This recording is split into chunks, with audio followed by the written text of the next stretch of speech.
taliye ku-xigeenka ciidanka booliska Soomaaliland sareeyo guuto Faarax Maxamed Cawaale Birinbir ayaa faahfaahin ka bixiyay dablay hubeysan oo hirtii hore saaka weerar ku soo qaaday saldhigga dhexe ee magaalada Boorama kuwaasi oo ay ciidamada booliska Soomaaliland baacsadeen isla markaana aanay hurgelin ujeedooyinkii ay ka lahaayeen hujuumka ay ku soo qaadeen saldhigga dhexe saaka waa barigii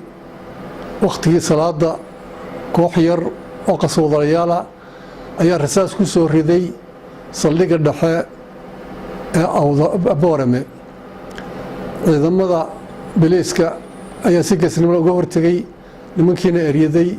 ilaa xuduudda Itoobiya ay galeen eriyanayay haddana gobolkii waa nabad weeye wax dhibaato kama jirto nimankiina xadka Itoobiya ka gudbeen qaarna waa laga qabtay wixii wareer dheeraadna dib ka soo sheegi doonaa xaaladuna way degan tahay gobolkuna waa nabad wax khasaare oo ka dhacay oo ciidanka soo gaadhay ma jiraan waxaana wax kastana maaragtay waxa weeye nabad ba ku sugan yihiin